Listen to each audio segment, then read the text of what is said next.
खबरें, जब आप हो जल्दी में और जाननी हो हर खबर, जब फटाफट।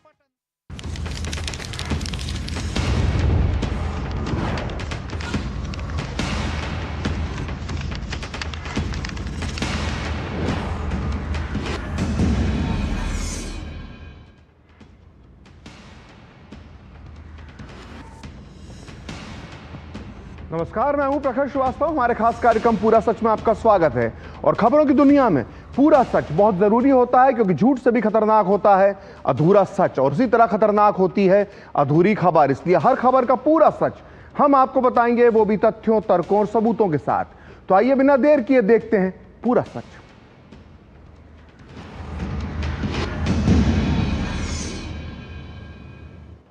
तुम मुझे खून दो, मैं तुम्हें आजादी दूंगा। ये वो नारा है जो युगों युगों तक याद रखा जाएगा, और इसी तरह युगों युगों तक याद रखा जाएगा इस नारे को देने वाले नेताजी सुभाष चंद्र बोस का नाम। आज एक बार फिर नेताजी बोस को याद करने का खास दिन है, क्योंकि आज ही के दिन साल 1943 में नेताजी सुभाष चंद्र बोस ने आजाद हिंद फौज की सेनापति के रूप में भारत की प्रथम स्वतंत्र सरकार की घोषणा की थी। उनके इस कदम ने अंग्रेजी साम्राज्य की जड़ें हिलाकर रख दी थी। भारत को आजाद करने के लिए अंग्रेजों को उन्होंने मजबूर कर दिया था। आज पूरा सच में हम आपको भारत की आजादी में नेताजी बोस और उनकी आजाद हिंद सेना के योगदान का पूरा ऐतिहासिक सच बताएंगे। ये इसलिए जरूरी है क्योंकि हमेशा से कुछ खास लोगों ने राजनीतिक मकसद के लिए इतिहास के पन्नों से नेताजी बोस और उनकी सेना के योगदान को कम आंकने की कुचेष्टा की है, जबकि भारत का सच्चा इतिहास इस बात की चीख चीख कर गवाही देता है कि इस देश की आज़ादी में सभी स्वतंत्रता सेनानियों का महान योगदान शामिल है। लेकिन आज़ादी दिलाने का श्रेय सिर्फ एक संगठन और कुछ खास नेताओं तक ही सीमित रहे, इसके लिए नेताजी सुभाष चंद्र बोस के साथ इतिहास में सोच समझकर नाइंसाफी की गई है। लेकिन आज पूरा सच में हम आपको बताएंगे कि भारत की आज़ादी में नेताजी का कितना महान और अतुलनीय योगदान था। तो देखते हैं पूरा सच पूरे विस्तार के साथ। तो आज पूरा सच में हम तथ्यों, तर्कों और सबूतों के साथ आपको यह भी बताएंगे कि भारत की आज़ादी में नेताजी सुभाष चंद्र बोस की आज़ाद हिंद फौज का कितना बड़ा योगदान था। हम आपको उस दौर के नेताओं के बयान बताएंगे और साथ ही बताएंगे ब्रिटिश सरकार की खुफिया रिपोर्ट्स, जिनके आधार पर यह पूरा सच बाहर निकलेगा कि अंग्रेजों ने अगर भारत छोड़ा तो इसके पीछे नेताजी और उनकी आज़ाद हिंद सेना एक बहुत बड़ी वजह थी। और इसकी शुरुआत हम करेंगे ब्रिटेन के पूर्व प्रधानमंत्री एटली से। फरवरी 1947 में तत्कालीन ब्रिटिश प्रधानमंत्री एटली की सरकार ने ही भारत को आज़ादी देने का फैसला लिया था। जाहिर है प्रधानमंत्री एटली ने दुनिया का इतिहास बदलने वाला यह फैसला लेने से पहले हर मुद्दे पर गौर किया होगा। भारत को क्यों आज़ाद करना है, इसका भी उन्होंने अध्ययन किया होगा। और प्रधानमंत्री एटली ने खुद माना था कि उन्होंने भारत को आज़ादी देने का फैसला सुभाष चंद्र बोस की आज़ाद हिंद सेना और 1946 में मुंबई में हुए नौसैनिक विद्रोह की वजह से ऐसा किया था। दरअसल एटली 1956 में कोलकाता आए थे और इस दौरान वो पूरे 2 दिन तक पश्चिम बंगाल के तत्कालीन कार्यवाहक गवर्नर जस्टिस पीवी चक्रवर्ती के मेहमान थे। जस्टिस चक्रवर्ती ने एक पत्र में जो लिखा है वो बहुत चौंकाने वाला है। इसमें वो लिखते हैं कि ब्रिटेन को किन वजहों से भारत छोड़ने के लिए मजबूर होना पड़ा, इस विषय पर मेरी एटली से विस्तार से चर्चा हुई। मैंने पीएम एटली से सीधा सवाल किया कि गांधी जी द्वारा 1942 में शुरू हुआ भारत छोड़ो आंदोलन अपनी धार खो रहा था। 1947 में कोई और बड़ी वजह भी दिखाई नहीं देती थी, तो फिर क्या कारण था कि अचानक आपकी यानी एटली की ब्रिटिश सरकार ने भारत को आज़ाद करने का फैसला कर लिया? तो पीवी चक्रवर्ती के सवाल के जवाब में एटली ने कई कारण गिनाए, लेकिन उन सब में सबसे मुख्य था भारतीय सेना और नौसैनिकों में ब्रिटिश शासन के प्रति बढ़ता असंतोष और अविश्वास। और एटली के मुताबिक इस असंतोष के बढ़ने का प्रमुख कारण सुभाष चंद्र बोस की आज़ाद हिंद फौज थी। और दरअसल नेताजी सुभाष चंद्र बोस के रहस्यमय तरीके से लापता होने और दूसरे विश्व युद्ध खत्म होने के बाद भी आज़ाद हिंद सेना के समर्थन में जिस तरह का माहौल बना था, उसने अंग्रेजों को बुरी तरह से डरा दिया था। जी हां, डरा दिया था। उस समय अंग्रेजों को समझ में आ गया था कि चंद हजार गोरे सैनिकों के जरिए वो 25 लाख की भारतीय सेना को काबू में नहीं रख सकते हैं। सुभाष चंद्र बोस ने आजाद हिंद फौज बनाकर भारतीय सैनिकों को ऐसी प्रेरणा दी जो कभी भी बगावत का लावा बनकर फूट सकती है। और इस बात का सबूत मिलता है ब्रिटिश इंडियन आर्मी के कमांडर इन चीफ क्लॉड ऑकिनलेक की उस सरकारी रिपोर्ट से जो उन्होंने भारत के तत्कालीन वायसराय लॉर्ड वेवेल को भेजी थी। 24 नवंबर 1945 को भेजी गई ये रिपोर्ट, जो ओरिजिनल रिपोर्ट है, वो आज भी लंदन के ब्रिटिश लाइब्रेरी में के जो वावेल पेपर्स नाम की एक फाइल है उसमें संभाल कर रखी गई ये रिपोर्ट। और इस रिपोर्ट में ऑकिनलेक ने जो लिखा है उससे साफ हो जाता है कि अंग्रेज सरकार नेताजी बोस की वजह से भारतीय सैनिकों से किस कदर डरी हुई थी। British commander in chief Claude Auchinleck अपनी रिपोर्ट में लिखते हैं, मुझे और मेरे सलाहकारों को लगता है कि यह समय आजाद हिंद फौज के राष्ट्रवादी जज्बे को पहचानने और उसे स्वीकार करने का है। बहुत विचार करने के बाद मुझे लगता है कि आज भारतीय सैनिक भारत की आज़ादी के पक्ष में हैं। हमारी सेना की कई यूनिट्स पूरी तरह से भारत की आज़ादी का समर्थन कर रही हैं और यदि आज़ाद हिंद फौज के सैनिकों को फांसी पर लटकाया गया तो इसका परिणाम काफ़ी भयंकर होगा और ऐसे में राय है कि आगे उन पर मुकदमा ना चलाया जाए। तो हम इस प्रकार पूरा सच जानने की कोशिश कर रहे हैं, लगातार ये कोशिश कर रहे हैं और आपको बता भी रहे हैं कि कैसे इस देश को नेताजी के अहम योगदान की बदौलत आज़ादी मिली। और इसी कड़ी में हम आपको बता रहे हैं एक ऐसे नेता का बयान जिसकी महानता और सच्चाई पर किसी को शक नहीं है। मैं बात कर रहा हूं डॉक्टर भीमराव बाबा साहेब अंबेडकर की, जिनका खुद यह मानना था कि भारत को आज़ादी नेताजी सुभाष चंद्र बोस और आज़ाद हिंद फौज की वजह से मिली है। डॉक्टर अंबेडकर ने इतनी बड़ी बात 1955 में यानी आज़ादी के करीब 8 साल बाद BBC रेडियो को दिए एक इंटरव्यू में कही थी। यह इंटरव्यू आज भी YouTube पर मौजूद है, आप इसे देख सकते हैं और इसे खुद आप अंबेडकर की आवाज में भी सुन सकते हैं। इस इंटरव्यू में बाबा साहब अंबेडकर ने कहा था कि सुभाष चंद्र बोस ने जो आज़ाद हिंद फौज बनाई थी उसकी वजह से भी अंग्रेजों ने भारत को आज़ाद करने का फैसला लिया। अंग्रेज इस भरोसे में भारत पर हुकूमत कर रहे थे कि इस देश में राजनेता चाहे जो भी कर लें फिर भी भारतीय सैनिकों की अंग्रेज सरकार के लिए वफादारी कभी नहीं बदलेगी। लेकिन सुभाष चंद्र बोस की वजह से अंग्रेजों का यह भरोसा पूरी तरह से चकनाचूर हो गया। अंग्रेजों को यह समझ में आ गया था कि उन्हें तबाह करने के लिए भारतीय सैनिकों को एक पलटन बनाने के लिए आसानी से उकसाया जा सकता है। तो सुना आपने, डॉक्टर अंबेडकर का यह साफ मानना था कि इस देश को आज़ादी नेताजी सुभाष चंद्र बोस की वजह से मिली है। लेकिन सिर्फ डॉक्टर अंबेडकर की बात को पूरा सच मान लेने भर से ये पड़ताल, हमारी ये जो पड़ताल है वो पूरी नहीं हो सकती कि इस देश को आज़ादी दिलाने में किसका कितना योगदान था। लिहाजा आज हम पूरे सबूतों के साथ देश, काल, स्थिति और परिस्थिति का अध्ययन करेंगे और भी अध्ययन करेंगे। दरअसल 1939 में जब दूसरा विश्व युद्ध शुरू हुआ तभी से सुभाष चंद्र बोस ये चाहते थे कि अंग्रेज सरकार जो है उसके खिलाफ कांग्रेस एक बड़ा आज़ादी का आंदोलन शुरू करना चाहिए कांग्रेस को, क्योंकि इस वक्त अंग्रेज कमज़ोर हैं। दूसरे विश्व युद्ध में अंग्रेज कमज़ोर हो गए थे, इसलिए बोस चाहते थे कि कांग्रेस एक बड़ा आंदोलन अंग्रेज सरकार के खिलाफ करे। लेकिन गांधी नेहरू उनके इस विचार से बिल्कुल भी सहमत नहीं थे। लिहाजा नेताजी बोस को कांग्रेस से इस्तीफा देना पड़ा, यह हम सबको मालूम है।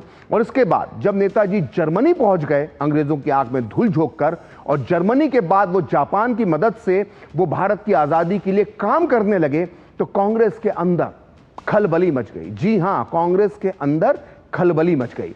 जहां तक आम जनता की बात है तो सुभाष चंद्र बोस कांग्रेस के अन्य नेताओं की तुलना में ज्यादा लोकप्रिय हो रहे थे जनता के बीच, और इन सारी घटनाओं ने गांधी जी पर भी अपना असर डाला। वो भी सुभाष चंद्र बोस के इस कार्य से प्रभावित हो गए थे और गांधी जी की सोच का वर्णन मिलता है मौलाना अबुल कलाम आज़ाद की मशहूर पुस्तक इंडिया विंस फ्रीडम में। मौलाना आज़ाद अपनी इस किताब के पेज नंबर 36 पर जो लिखते हैं उसे आपको बहुत ध्यान से सुनना चाहिए। वो लिखते हैं, सुभाष चंद्र बोस द्वारा जर्मनी और जापान की मदद से किए गए प्रचार का लोगों पर प्रभाव पड़ा। जापान ने भारत की आज़ादी का वादा किया था, इसलिए लोग उसकी तरफ खिसते चले गए। लोगों का मानना था कि जापान ने ब्रिटेन को कमजोर बना दिया है और भारत को उसका लाभ उठाना चाहिए। जहां तक जहां तक गांधी जी की बात थी तो सुभाष चंद्र बोस के जर्मनी चले जाने और का उन पर गहरा प्रभाव पड़ा था। पहले बोस के कई काम गांधी जी को पसंद नहीं आते थे, लेकिन अब मुझे उनके विचारों में यानी गांधी जी के विचारों में परिवर्तन महसूस हो रहा था। गांधी जी की कई बातों से मुझे लगता था कि बोस ने हिंदुस्तान से निकल भागने में जिस साहस और कुशलता का प्रदर्शन किया है, उसके लिए उनके यानी गांधी जी के मन में प्रशंसा का भाव था। बोस के प्रति इसी प्रशंसा के भाव ने युद्ध के प्रति गांधी जी के दृष्टिकोण पर भी प्रभाव डाला था। तो मौलाना अबुल कलाम आजाद ने इतनी बड़ी बात इंडिया विंस फ्रीडम में लिखी थी, जिसके मुताबिक उन्होंने कहा था कि बोस के साहस को देखकर गांधी जी भी उनके प्रशंसक बन गए थे और भारत के ज्यादातर लोग बोस को अपना आदर्श नेता मानने लगे थे। तो आपने अब तक यह पूरा सच जान लिया होगा कि गांधी जी के अलावा British prime minister Attlee, British commander in chief Claude Auchinleck और बाबा साहब अंबेडकर भी नेताजी बोस के साहस और बहादुरी के कायल थे। लेकिन उस समय कांग्रेस के बाकी नेता सुभाष चंद्र बोस और उनकी आजाद हिंद सेना के बारे में क्या राय रखते थे, इसका भी पूरा सच आपको जरूर पता होना चाहिए। लेकिन यह सच जानने से पहले थोड़ा सा आपको उस दौर के घटनाक्रम को भी समझना होगा। जैसा कि आप सभी जानते हैं कि 1941 में बोस अंग्रेजों की आंख में धूल झोंककर जर्मनी पहुंच गए थे। यहां उन्होंने जर्मनी की कैद में बंद 4,500 भारतीय युद्धबंदियों के साथ फ्री इंडिया लीजन नाम से एक सेना तैयार की। और इतना ही नहीं, नेताजी बोस ने तब तक जापान के साथ भी संपर्क स्थापित कर लिया था।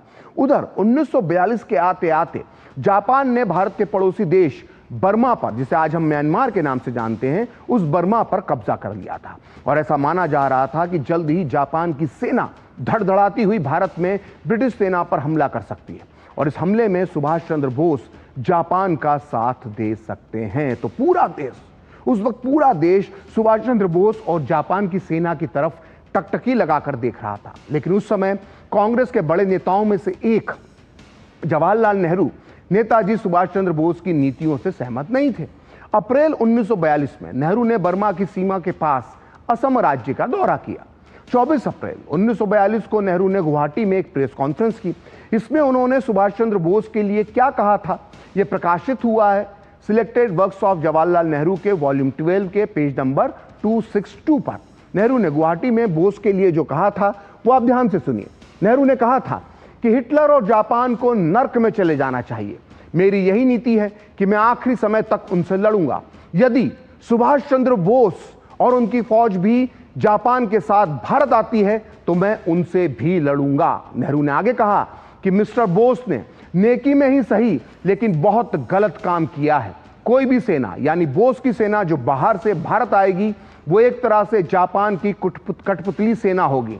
इन हमलावरों से मुकाबला करने के लिए गुरिल्ला युद्ध करना ही सबसे बेहतर उपाय है। तो नेहरू ने यह बात गुवाहाटी में कही थी, असम में कही थी, अप्रैल के महीने में कही थी, 1942 के साल में कही थी। और हैरानी की बात तो यह है कि नेहरू जी ने जब यह बयान दिया था तब तक सुभाष चंद्र बोस जापान भी नहीं पहुंचे थे और वो जर्मनी में थे। यहां तक कि उन्होंने उस वक्त तक आजाद हिंद फौज की कमान भी नहीं संभाली थी। लेकिन ये साफ हो जाता है कि इस तरह की खबरों की आहट भर से ही नेहरू जी कितना चिंतित हो गए थे। लेकिन नेहरू जी सिर्फ इतने पर ही नहीं रुके। उसी दिन यानी 24 अप्रैल 1942 को उन्होंने गुवाहाटी में एक आम सभा यानी एक रैली को संबोधित किया। नेहरू जी का यह भाषण प्रकाशित हुआ है selected works of Jawaharlal Nehru की सीरीज 1 के वॉल्यूम 12 के पेज नंबर 237 पर। इस भाषण में नेहरू जी ने आसाम के लोगों से कहा, भारत इस समय गहरे संकट में है। अगर मेरे हाथ में इस देश की रक्षा की जिम्मेदारी होती तो मैं हर देशवासी के हाथ में हथियार थमा देता। यहां तक कि इस संकट की घड़ी में मैं खुद से जिम्मेदारी लेने से नहीं सकता। मैं आप लोगों से अपील करता हूं कि वर्तमान हालात को गंभीरता से लीजिए। जब जापानी विमान बम गिराएं तो हम बैठकर तमाशा नहीं देख सकते हैं। नेहरू आगे लिखते हैं कि जब आम जनता यानी भारतीय जनता और सेना यानी ब्रिटिश सेना मिलकर हमलावर यानी जापान और नेताजी बोस का मुकाबला करेगी तभी युद्ध में एक सच्चा योगदान होगा। तो नेताजी बोस जर्मनी और जापान की मदद लेकर भारत को आजादी दिलवाना चाहते थे और वहीं दूसरी तरफ नेहरू जी भारत की जनता से ब्रिटिश फौज का एक तरह से समर्थन करने को कह रहे थे। नेताजी बोस और जवाहरलाल नेहरू की सोच के इस अंतर का पूरा सच समझने के लिए अब हम सहारा लेंगे एक ऐसे महान व्यक्ति का जिसका नाम है राम मनोहर लोहिया। स्वतंत्रता सेनानी और महान समाजवादी नेता लोहिया ने अपनी प्रसिद्ध पुस्तक भारत विभाजन के गुनहगार के पेज नंबर 30 पर जो लिखा है उसके मुताबिक 1942 में नेताजी बोस की सफलता से जवाहरलाल नेहरू इतने परेशान हो गए थे कि वो विक्षिप्त यानी पागल की तरह बर्ताव कर रहे थे। लोहिया इस किताब में लिखते हैं कि 1942 में नेहरू की विक्षिप्त प्रतिक्रियाएं सामने आ रही थीं। उन्होंने ये सार्वजनिक घोषणा की कि जापान का मुकाबला करने के लिए लाखों गोरिल्ला तैयार किए जाएं। लोहिया आगे लिखते हैं कि नेहरू की यह प्रतिक्रिया कुछ हद तक सुभाष चंद्र बोस के लिए ईर्ष्या यानी जलन की भावना से प्रेरित थी। बोस धुरी राष्ट्र यानी मित्र जर्मन जापान की तरफ चले गए थे और बोस कम से कम ये दावा तो कर ही सकते थे कि वो भारत के लिए एक राष्ट्रीय सेना खड़ी कर रहे हैं। लोहिया आगे लिखते हैं कि जबकि नेहरू की कलाबाजियों का परिणाम होता कि ब्रिटिश सरकार की सेवा करना। 1942 के इन भयानक महीनों में नेहरू न केवल जापानियों के पैरों से कुचले जाने के साथ साथ अपने पुराने प्रतिद्वंदी यानी सुभाष चंद्र बोस के हाथों परास्त होने के भय से अवश्य परेशान थे।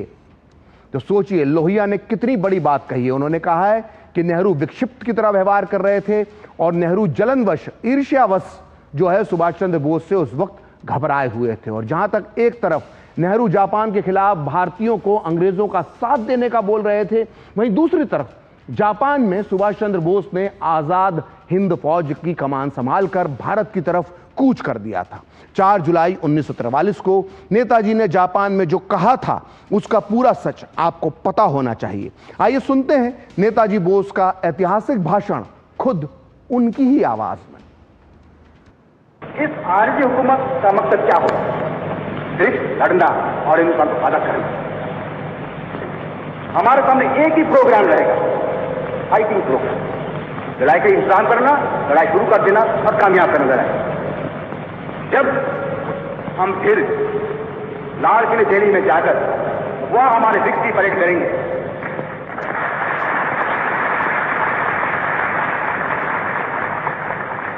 यह रास्ता सीधा है। हमें अपना खून बहाना है, हमें कुर्बानी उठाना है, सब रुकावटें का सामना करना है, आखिर में कामयाब होना। इस रास्ते में हम क्या देखें? हम सब गुलाम हैं। हमारे हाथ में यहाँ है क्या? हमारे रास्ते में आएगी भूख, प्यार, तकलीफें, विपदें, मौत। कोई नहीं कह सकता है जिन लोग इस जंग में शरीक होंगे उनसे कितने लोग निकलेंगे जिंदा होगा। कोई बात नहीं है हम जिंदा रहेंगे या तो मरेंगे, कोई बात नहीं है। बात कोई सही बात यह है, अहम बात यह है, आखिर में हमारी कामयाबी होगी, हिंदुस्तान आजाद होगा। तो नेताजी की ये ओजस्वी वाणी बताती है कि वो और उनकी सेना कितने जोश से भरी हुई थी और ये जोश युद्ध के मैदान पर भी साफ नजर आ रहा था। आजाद हिंद फौज हिंदुस्तान की सीमा के अंदर कोहिमा, इम्फाल और अंडमान निकोबार में भारत का झंडा लहरा चुकी थी, लेकिन शायद किस्मत नेताजी के साथ नहीं थी। 1945 में जापान ने सरेंडर कर दिया और दूसरा विश्व युद्ध समाप्त हो गया। 18 अगस्त 1945 को नेताजी भी एक हवाई दुर्घटना के बाद अदृश्य हो गए, लेकिन फिर भी नेताजी ने जो आजादी की मशाल जलाई थी वो बुझी नहीं थी। युद्ध के बाद जब अंग्रेज सरकार ने आजाद हिंद फौज के गिरफ्तार सैनिक अधिकारियों पर लाल किले में मुकदमा चलाया तो नेताजी के लाखों दीवाने अंग्रेज सरकार के खिलाफ पूरे भारत में सड़कों पर उतर आए। कोलकाता में तो अंग्रेजों से स्थिति संभालने तक नहीं संभाली जा रही थी। लेकिन आपको यह जानकर आश्चर्य होगा कि नेताजी की दीवानी आम जनता के इस आंदोलन का उस वक्त की कांग्रेस ने रत्ती भर भी समर्थन नहीं किया। जी हां, जब जनता नेताजी के समर्थन में, आजाद हिंद फौज के समर्थन में आंदोलन कर रही थी तो उस वक्त कांग्रेस ने इसका समर्थन नहीं किया। और उसका सबूत मिलता है मौलाना आजाद की लिखी किताब इंडिया विंस फ्रीडम में। मौलाना आजाद उस समय कांग्रेस के अध्यक्ष थे। मौलाना अपनी किताब के पेज नंबर 128 पर लिखते हैं कि कांग्रेस ने यह फैसला लिया था कि फिलहाल कोई आंदोलन नहीं होना चाहिए, देश को चुपचाप ये देखना चाहिए कि कांग्रेस क्या निर्देश देती है। कलकत्ता में कुछ प्रदर्शनों में हिंसा घटनाएं हुई और दिल्ली में लोगों ने सरकारी भवनों में आग लगाने की कोशिश की और सरकारी संपत्ति नष्ट की। जब मैं वायसराय लॉर्ड वेवल से मिला तो उन्होंने कहा कि इस तरह की घटनाएं कांग्रेस के भरोसे से मेल नहीं खाती हैं। मुझे स्वीकार करना पड़ा उनके सामने कि लॉर्ड वेवल की शिकायत उचित है। तो देखा आपने, नेताजी बोस के समर्थक सड़कों पर उतर गए थे और कांग्रेस के अध्यक्ष, तत्कालीन अध्यक्ष मौलाना आजाद को अंग्रेजों की शिकायत उचित लग रही थी। खैर, नेताजी और आजाद हिंद फौज के समर्थन में देश में एक तरह से बगावत का माहौल बन गया था और ठीक इसी समय केंद्रीय और प्रांतीय असेंबलियों के आम चुनाव अंग्रेज सरकार करवा रही थी। नतीजा, वोटों के लालच और जनता के भयानक दबाव को देखते हुए उस वक्त कांग्रेस ने आजाद हिंद फौज के अधिकारियों के बचाव में कानूनी लड़ाई लड़ने का फैसला किया और यहां तक कि खुद जवाहरलाल नेहरू ने सालों बाद अपना वकीलों वाला गाउन पहनकर अदालत में जिरह की। नेहरू के अलावा कैलाशनाथ काटजू, भूला भाई देसाई, तेज बहादुर सप्रू और आसफ अली भी, ये सब कांग्रेस के नेता थे, आजाद हिंद फौज के वकील बने। लेकिन अंदर खाने में, जी हां, अंदर खाने में इन कांग्रेसियों के दिमाग में क्या चल रहा था, इसका सबूत मिलता है मशहूर वामपंथी इतिहासकार सुमित सरकार की किताब आधुनिक भारत में। इस किताब के मुताबिक चुनावी फायदे के लिए, जी हां, चुनावी फायदे के लिए कांग्रेस के नेताओं ने आजाद हिंद फौज के बंदी सैनिकों का इस्तेमाल किया था। अपनी किताब के पेज नंबर 441 पर वामपंथी इतिहासकार सुमित सरकार लिखते हैं कि चुनावी भाषणों में आजाद हिंद फौज के कैदियों की तुरंत रिहाई की मांग की जाती थी। अंग्रेज जल्दी ही समझ गए कि ये चुनावी पैतरे हैं। जहां तक आजाद हिंद फौज का संबंध था तो कहा जाता है कि अक्टूबर में आसफ अली, यानी कांग्रेस के नेता आसफ अली ने एक व्यक्तिगत बातचीत में कहा था कि अगर उनकी पार्टी कांग्रेस आजाद हिंद फौज का मसला नहीं उठाती तो देश में पार्टी का जनाधार कम हो जाएगा। लेकिन कांग्रेस सत्ता में आती है तो यह निश्चित है कि वो भारतीय सेना से आजाद हिंद फौज के सिपाहियों को निकाल देगी और बल्कि यह भी संभव है कि उनमें से कुछ पर मुकदमा भी चलाया जाए। तो सुना आपने, कांग्रेस के नेता, बहुत बड़े नेता आसफ अली लोगों को यह बताते फिर रहे थे कि कांग्रेस इसलिए आजाद हिंद फौज के बंदी सैनिकों का केस लड़ रही है क्योंकि उसे अपना जनाधार खोने का डर है। वहीं वो ये भी कह रहे थे, आसफ अली ये भी कह रहे थे कि सत्ता में आने पर दोबारा कांग्रेस उन पर केस चलाएगी, यानी आजाद हिंद फौजियों पर केस चलाएगी। और इतिहासकार सुमित सरकार ने कांग्रेस नेता आसफ अली के हवाले से जो भी लिखा था वो भविष्य में करीब करीब पूरी तरह से सही साबित हुआ। देश को आज़ादी मिलने के बाद भी नेहरू सरकार ने आज़ाद हिंद फौज के सिपाहियों को भारतीय सेना में कभी शामिल नहीं किया, यहां तक कि उन्हें युद्धकालीन पेंशन भी नहीं दी गई। सोचिए, भारत की आज़ादी के लिए सालों तक जुल्म सितम सहने वाले नेताजी के इन महान सेनानियों को आज़ादी के बाद भी सम्मान नहीं मिला। तो ये कहानी थी आज़ाद हिंद फौज की और पूरा सच में। अब वक्त है एक ब्रेक का और ब्रेक के बाद बताएंगे कि किसने सही मायनों में किया नेताजी सुभाष चंद्र बोस की विरासत का सम्मान।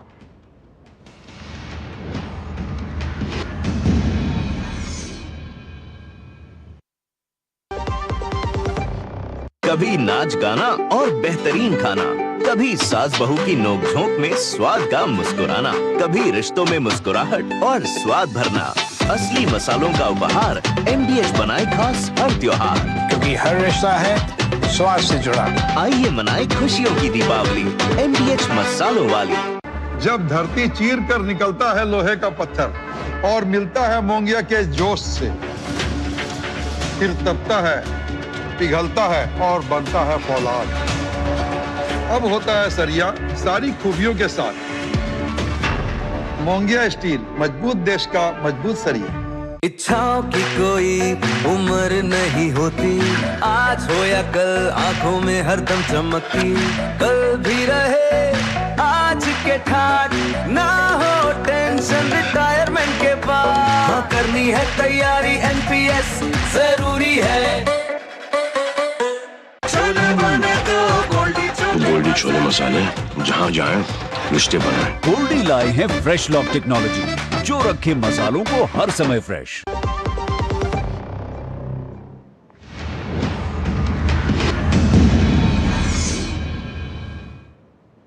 तो ब्रेक के बाद पूरा सच में आपका फिर से स्वागत है। और ब्रेक के पहले आपने देखा कि आजादी के बाद नेताजी और आजाद हिंद फौज के सैनिकों के योगदान को किस तरह से भुलाने की कोशिश की गई।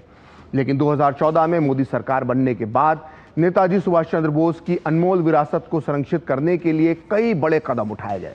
सबसे पहले नेताजी से जुड़ी सभी फाइलों के डीक्लासिफिकेशन का काम शुरू किया गया और अब तक नेताजी से जुड़ी करीब 300 से ज्यादा फाइलों को सार्वजनिक किया जा चुका है, जिनकी मांग बहुत लंबे समय से की जा रही थी। 2018 में अंडमान निकोबार की अपनी यात्रा के दौरान प्रधानमंत्री मोदी ने रॉस द्वीप समूह का नाम बदलकर नेताजी सुभाष चंद्र बोस द्वीप रख दिया। इतना ही नहीं, 2018 में आजाद हिंद फौज की जो सरकार बनी थी उसकी 75वीं वर्षगांठ धूमधाम से मनाई गई। इस मौके पर पीएम मोदी ने दिल्ली के लाल किले पर तिरंगा फहराया और यहां नेताजी से जुड़े संग्रहालय की आधारशिला भी रखी, जिसे 2019 में नेताजी की जयंती के दिन राष्ट्र को समर्पित किया गया। 2019 में ही सरकार ने सुभाष चंद्र बोस आपदा प्रबंधन पुरस्कारों की भी घोषणा की और 2019 की गणतंत्र दिवस परेड में पहली बार नेताजी की आजाद हिंद फौज के जवानों ने हिस्सा लिया। 2021 में सरकार ने नेताजी की जयंती को पराक्रम दिवस के रूप में मनाने का फैसला किया और पहला पराक्रम दिवस कलकत्ता के विक्टोरिया मेमोरियल हॉल में मनाया गया और नेताजी सुभाष चंद्र बोस की 125वीं जयंती के वर्ष के दौरान कई आयोजन किए गए और 2022 में दूसरे पराक्रम दिवस पर इंडिया गेट पर नेताजी की होलोग्राम प्रतिमा का अनावरण किया गया। वहीं पीएम मोदी ने 2023 में नेताजी सुभाष चंद्र बोस द्वीप पर नेताजी को समर्पित राष्ट्रीय स्मारक के मॉडल का अनावरण किया। 2024 में दिल्ली के ऐतिहासिक लाल किले में पराक्रम दिवस मनाया गया और इस साल ओडिशा के कटक में पराक्रम दिवस समारोह मनाया गया, जो नेताजी का जन्म स्थान है।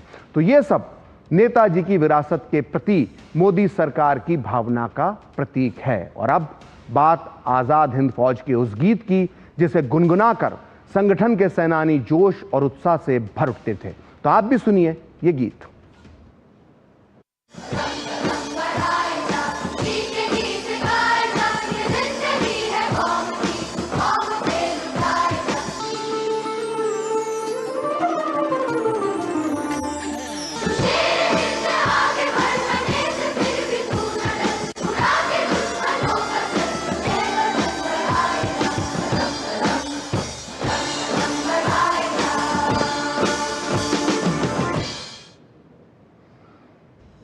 तो आज पूरा सच में इतना ही। कल फिर होगी आपसे मुलाकात अपने इस खास कार्यक्रम पूरा सच में किसी और सियासी मुद्दे की पड़ताल के साथ। तो मुझे और मेरी पूरी टीम को दीजिए अनुमति।